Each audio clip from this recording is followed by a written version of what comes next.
The case Kapil Wadhwa vs. Samsung Electronics Company Limited 194, 2012, DLT 23.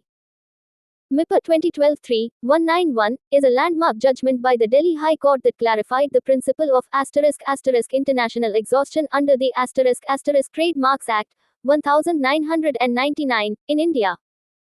Below is a detailed analysis of the case, its facts, legal issues, findings, and significance, tailored to address your query about the exhaustion principle in the context of the Trademarks Act 1999.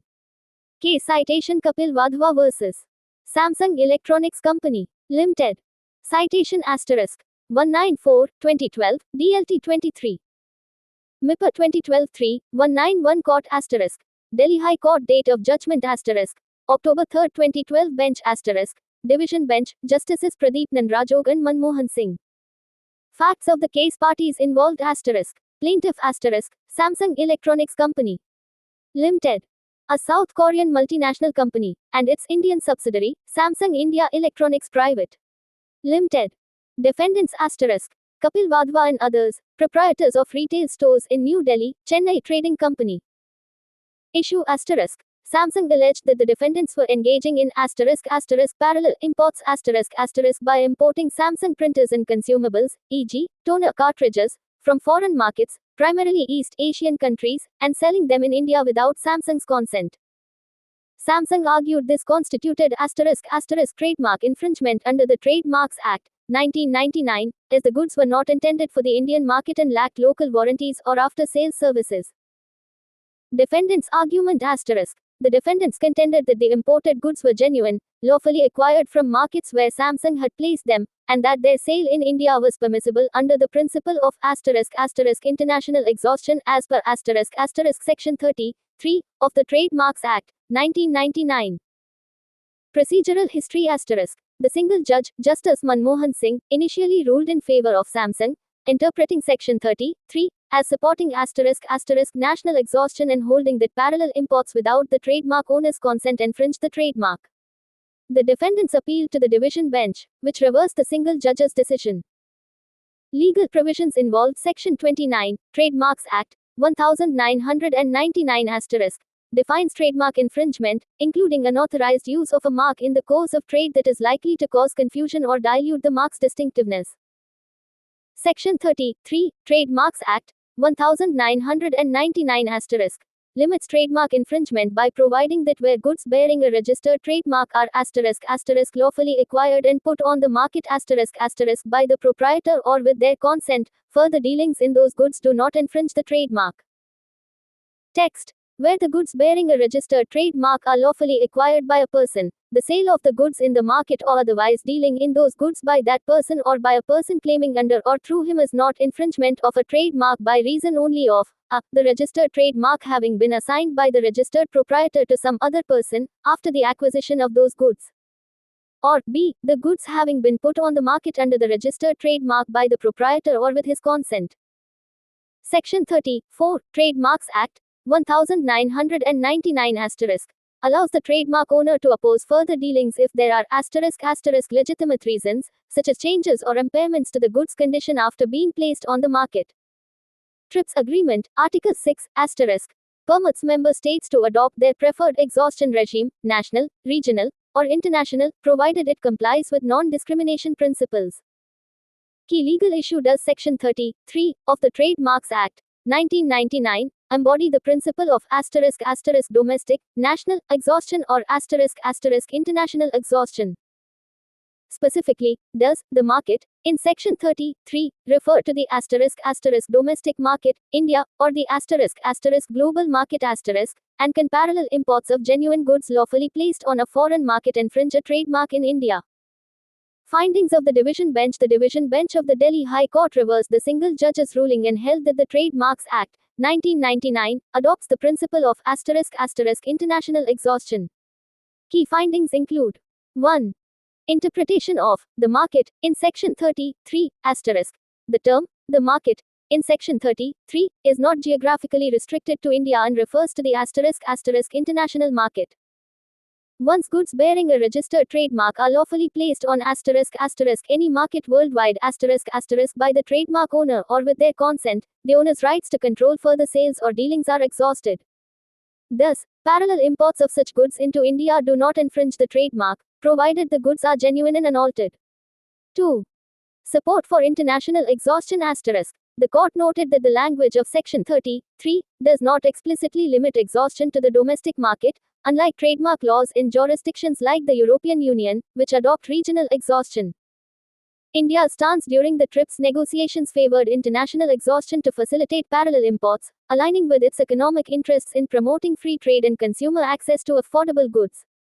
The court emphasized that the Trademarks Act regulates the **use of trademarks, not the sale of goods. Importing and selling genuine goods does not misuse the trademark unless the goods are altered or impair the mark's reputation. 3. Consumer protection and conditions To address Samsung's concerns about consumer confusion, e.g., lack of local warranties or differences in product specifications, the court imposed conditions on parallel importers. Importers must prominently display that the goods are imported and may not carry the manufacturer's warranty or after-sales services in India. Importers must ensure the goods are genuine and not impaired or materially altered. These conditions protect consumers from deception while allowing parallel imports to continue, balancing trademark rights with market competition. 4.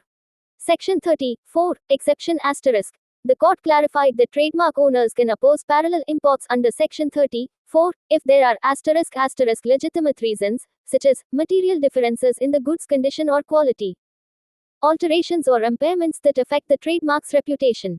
In this case, Samsung failed to prove that the imported printers were materially altered or that their sale harmed the trademark's reputation. 5. Economic and policy considerations The court highlighted that international exhaustion promotes free trade, prevents monopolistic pricing by trademark owners, and benefits consumers by providing access to genuine goods at lower prices. Restricting parallel imports through national exhaustion would allow trademark owners to segment markets artificially, potentially leading to higher prices in India. 6. Rejection of national exhaustion The single judge's interpretation of national exhaustion was deemed inconsistent with the statutory language in India's economic policy. The court distinguished cases like Xerox Corporation vs. Puneet Gulati, 2006, which leaned toward national exhaustion, as less authoritative and predating a comprehensive analysis of Section 33. Ratio decidendi The Trademarks Act, 1999, under Section 33, adopts the principle of international exhaustion. Once goods bearing a registered trademark are lawfully placed on the global market with the proprietor's consent, further dealings, including parallel imports into India, do not infringe the trademark unless the goods are altered or impaired, as per Section 34. Parallel importers must disclose the imported nature of the goods and ensure they are genuine to avoid consumer confusion. Significance of the judgment clarification of exhaustion principle The case settled the debate, at least at the High Court level, that India follows international exhaustion, aligning with global trade practices and TRIPS flexibility. Support for parallel imports The ruling facilitates parallel imports, benefiting consumers and small businesses by allowing access to genuine goods at competitive prices. Balance of interests The court balanced trademark owners' rights to protect brand reputation with public interest, access to affordable goods, by imposing disclosure requirements on importers. Precedent The judgment remains a leading authority on trademark exhaustion in India, as the Supreme Court has not yet ruled definitively on this issue as of June 15, 2025. Global context The decision aligns India with jurisdictions like Singapore and Brazil, which favor international exhaustion, but contrasts with the EU and UK, which adopt regional exhaustion. Subsequent developments as of June 15, 2025, no Supreme Court ruling has overturned or modified the Kapil Wadhwa decision. The Jan Vishwas Amendment of Provisions Act 2023 amended the Trademarks Act to decriminalize minor offenses, but it did not alter provisions related to exhaustion. The principle of international exhaustion continues to support India's parallel import market, particularly for electronics, pharmaceuticals, and luxury goods, though trademark owners often raise concerns about brand dilution. Conclusion in Kapil Wadhwa vs. Samsung Electronics Company Limited. 194, 2012, DLT 23. MIPA 2012-3-191, the Delhi High Court held that the *** Trademarks Act, 1999, embodies the principle of *** international exhaustion under *** Section 33. This allows parallel imports of genuine goods lawfully placed on any market worldwide, provided they are not altered or impaired. The ruling promotes free trade and consumer access while imposing safeguards to protect trademark owners' interests, making it a pivotal decision in Indian trademark law.